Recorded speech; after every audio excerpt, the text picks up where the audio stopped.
you need grit. You need grit if you're going to do anything worthwhile. And so don't be afraid. Don't be afraid. Bite the bullet.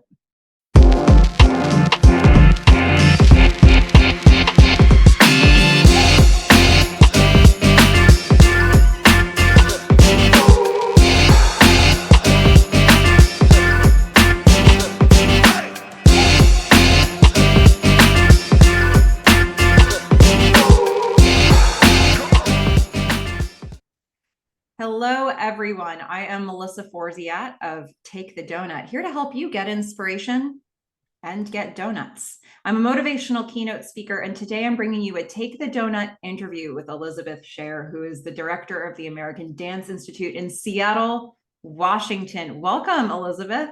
Thank you, Melissa. Thank you so much for having me. So glad to talk with you again. For background for people, for years when I lived in Seattle, I danced at American Dance Institute. So I was very excited to reach back to you and get a chance to talk with you. And before we ask any more serious questions, I have to ask the obligatory question. What's your favorite donut? I would say a chocolate cruller, although I'm not really big on donuts because I always have to watch my girlish figure. But I would say if I were going to splurge on one, it would be a chocolate cruller. Yum. I like that. We've got to be careful, but in moderation, a good chocolate cruller will always do the trick. So I said just a little bit about your bio, but tell us more about yourself. What should we know about you? Well, I'm born and raised in New York City, in the suburbs of New York City, one of number 8 of 9 children in an Irish Catholic family.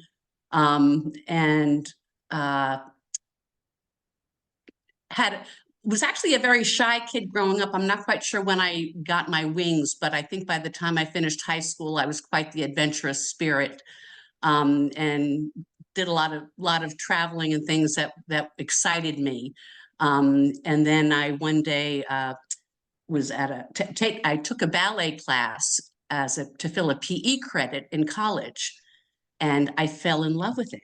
And I thought about pursuing it, and I said, oh, don't be ridiculous. You're too old. You're starting too late. There are no jobs for dancers. But I just kept coming back to it. And I had done a lot of goal setting and accomplished a fair amount of adventurous things prior to that. And I finally said, anything else you've put your mind to, you've done. So if you want to do it, do it. And I didn't have delusions of being a prima ballerina. I knew I wanted to teach. I from my very first class in the studio, I could tell I had the eye, and that was my calling. And so I pursued it from there. Ended up through a myriad of things, ended up in Seattle, where we opened up the American Dance Institute, starting with one location in Greenwood. And then I would say a few years before the pandemic, my husband is Steve, who's co-owner of the school, set a goal to open 3 to 5 locations in the greater Seattle area, and then come up for air and see where were we and what does it take to manage this, and what do we want to do from here? Do we want to franchise? Do we want to sell? Do we want to just grow the business? And if we could keep the schools and have somebody else run each of them, we could have a nice retirement and take a little bit off the top of each one. But then, of course, the pandemic hit. So, all of the best laid plans went kaputs. So, what an incredible journey!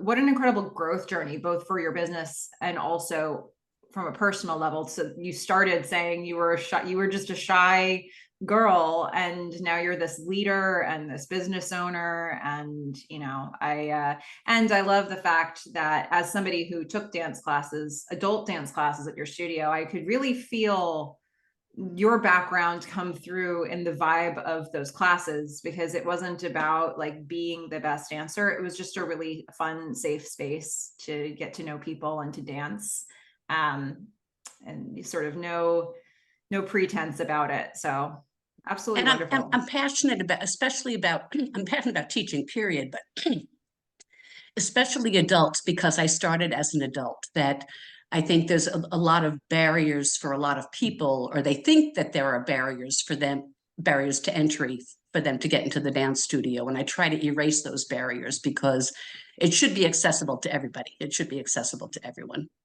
Oh, that's so wonderful. And that definitely comes through. So let me reset this for people because I've got donuts in my background talking about Take the Donut. What are we talking about here? So for me, Take the Donut is an expression that's the same as Carpe Diem. It all comes from this strange thing that happened to me in college where I left an actual donut on the table, but it became an object lesson for me and what it looks like to leave opportunity behind. I don't want to do that anymore. I want to take the donut. So I'll link a video here for those who want to hear that full story. But this conversation is all about how do we go after opportunity in life and what does that look like practically speaking? So the first question I want to ask you around that is how are you with going after goals? Like what is that process like for you? I'm actually very big on goal setting, and I love what ifing, and my husband Steve actually taught me about goal setting when we first met, which was up in Alaska almost 40 years ago, more than 40 years ago. He invited me to a workshop on goal setting that he was going to be teaching the following week. Little did he know he was going to become my goal after that after that training. But so I went to this training session with him, and I suppose I had always set goals leading up to that point, but I didn't call it goal setting, and so he kind of helped me formalize it a little bit more. And I think the process is, write it down first, look at, what's the best outcome that could happen from this? What's the worst that could happen, if it doesn't go well, and can I afford to risk XYZ if it all goes to pot? So it became a little bit more of a process for me, I think, after going through that workshop with him. And so I still use that same process, write it down, write the pros, write the cons, and ways this timing is always an issue, especially, you look at COVID, everybody can say, oh yeah, timing is everything. Whatever you were doing there was totally upheavaled. So yeah. So when you have a big goal, something that's going to take a while or take skill building or networking to get there, how do you keep motivated along the way? I think identifying mini goals, if we can be to here by a certain timeline, if you put it on a timeline so that you can make mini goals along the way. And I think that helps to keep you motivated. Plus, if it's something that you're passionate about, the motivation it's just inherent. It's there. I'm passionate about dance. I'm passionate about teaching. So that's my motivation. That's my motivation. Ah, beautifully said. A lot of times when we go after something, even if we're passionate about it, there are challenges that we hit along the way, obstacles. And I'm curious for you, is there any specific brand of challenge that just keeps coming up no matter what you do, like an Achilles heel for you, perhaps? Um, I wouldn't say for all of my career something that has always popped up, but post-pandemic, for sure, is short staff, just a shortage of employees where I can't get our numbers back to where they were pre-pandemic. It's not that some of our classes are doing very, very well and some of them are not, but they usually kind of equal each other out. But I am so short staffed post-pandemic that I can't offer all of the classes that we usually do. So we haven't reached those pre-pandemic numbers yet. And that's something that keeps coming back to kick me in the rear end because I keep trying and trying to find teachers. And I think what happened was during the pandemic, students who would have been in dance programs in colleges said, I'm not going to get a dance degree from my living room. I'm going to wait until the pandemic passes. And now I'm starting to get those applicants coming in. But what I did in response to that was I started a teacher training certificate program. I said, I will train if you're a dancer and you want to teach, I will train you how to teach. I can shorten the learning curve by years if I give you all of the wisdom that I have learned over the course of the years. And here's a syllabus, here's a curriculum, here's classroom management tools. This is how you deal with this situation, that situation. And so that was how I responded to that challenge. And we've put, I think,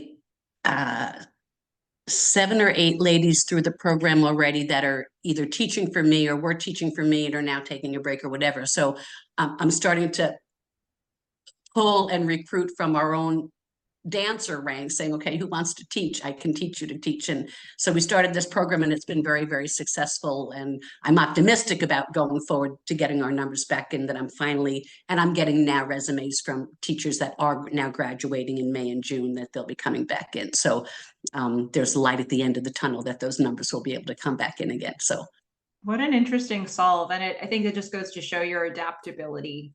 That's obviously a trait that you have.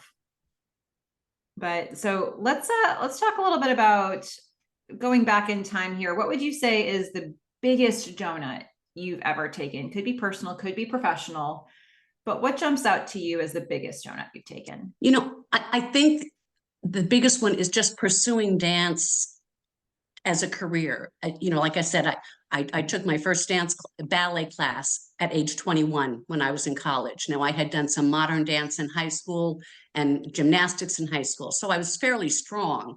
I just needed to learn a new movement vocabulary. But still, for someone who had not really been a ballet dancer, to walk into a dance studio to take a ballet 101 PE credit for a community college, to fall in love with the art, and then decide that, yes, I'm going to pursue this. I mean, that was it was a big step, but one that I would never regret. So. And it informed the rest of your life so far. So yeah, exactly. Yeah. Yeah. Is there a donut that you're trying to take right now? Something that's currently in progress for you? There is. During the pandemic, one of the things we did in response to the pandemic, in addition to doing live streamed classes, was my son and I produced a ballet course, beginning adult ballet, that we sold online, and it was on demand. It wasn't a live Zoom class. It was pre-recorded, and I take students from ground zero, no ballet training, up through. It could be a 6-week or a 6-month training, depending on how rigorously somebody wanted to jump in and practice the skills and things. And so we marketed that quite a bit during the pandemic, and sold quite a few of them, which helped a lot. You know what I mean? It didn't cover the whole nut. We're still in debt from after the pandemic, but it helped a lot. But post-pandemic, the sales kind of went flat. And so we're now trying to revitalize it, and market it as, because not to toot my own horn, but I think I'm a great beginning ballet teacher. I look at other beginning classes, and they forget to teach the essentials. They forget to teach the body mechanics. They just say, here, they do it and say, follow me, do this. They don't explain how to do it and what to do and what not to do it. And that's the way that I teach. And every time I teach a beginning class, I can tell by the enthusiasm that it's not in my head. It's true. And so I'm trying to bottle it and say, I can teach. I can teach you. My body's given out. I'm 66 years old. My feet are very arthritic. I retired from teaching years ago because my feet are so bad. So I want to kind of bottle what I know before I can't do any of it at all anymore, I suppose. Yeah. I mean, this is your interview, but I'm going to interject here for a second and just say that that's obviously a thing that comes through even in your classes with other teachers teaching, because I was a gymnast too. And when I got started dancing at your studio doing modern dance, I thought, I wish I would have known some of these body mechanic things when I did gymnastics, because nobody taught us those things. And I think it would have prevented a lot of injuries.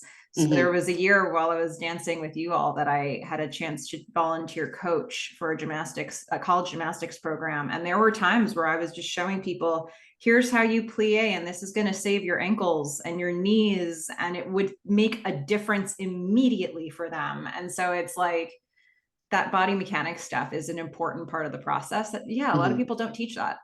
Yeah. So we're trying to market that now. It's called Any Day Ballet. And like I said, it's something that we get a lot of people that purchased it were totally brand new beginners, and other people were danced as a kid and then took a long hiatus off, and now they're coming back to it after many years. And of course, during the pandemic, when they were locked in their homes, it's geared for that. It's assuming you don't have, there's no big jumps and leaps across the floor, because I'm assuming you're doing this in your bedroom or a living room. So we're trying to repackage it and remarket it now, for changes that have happened with the world and whatnot. So, oh, that's wonderful. yeah. Well, for those out there who are listening to this, who have a donut that they want to take and they're not really sure what the next step is, maybe they've started on the way and they're stalling out, or maybe they haven't started, it's still an ideation phase. Let's sprinkle some encouragement. And what would you say to those people who have a thing they want to do, a donut they want to take, and they're just not sure what that next step is? I think they have to look at what is it that's holding them back. You know, is it external forces that they don't have control of, things like the economy or the pandemic or things like that, that, you know, it's like, it's out of my control? Or is it internal? I'm afraid, I have fear that I might fail. Well, you know, failure is part of success, so don't let that stop you. But outline the pros and the cons. And like I said earlier, what's the best case scenario if I take the donut and it's successful? And what's the worst case scenario if I take the donut and I fail? And can I live with that failure, or is it going to wipe me out financially? You know, you don't want to take stupid chances. Be realistic about what the chances that you're willing to take, and see if you can get friends and family to be your cheerleaders. You know, share your ideas and goals with your friends and family, and see if they will. Yeah, I support you and cheer you on, and be there to fall back on. You need grit. You need grit if you're going to do anything worthwhile. And so, don't be afraid. Don't be afraid. Bite the bullet. Wonderfully said. And I find that encouraging. So hopefully others do as well. And for those who want to follow what you're up to, or maybe even find that video series that you're talking about, where can they find you? Anydayballet.com for the new program that we're working on, and AmericanDanceInstitute.com for all of our American Dance Institute classes. And then we're on Facebook, and I don't really do a lot of social media. I'm somewhat of a techno weenie. So we do Facebook and Instagram. Yeah. Perfect. And I'll make sure to add those links to the description. So be sure to check out those resources, everybody, if you want to see what Elizabeth is up to and what American Dance Institute is up to. And if you liked this video, be sure to like and subscribe, because we have so many inspirational interviews still to come. But in the meantime, Elizabeth, thank you for taking a little time and chatting with me about taking the donut and going after the things you want in life. Thank you for having me, Melissa. It's lovely to see you again. Likewise. Okay, everybody, you know what to do. Get inspiration, get donuts. Bye.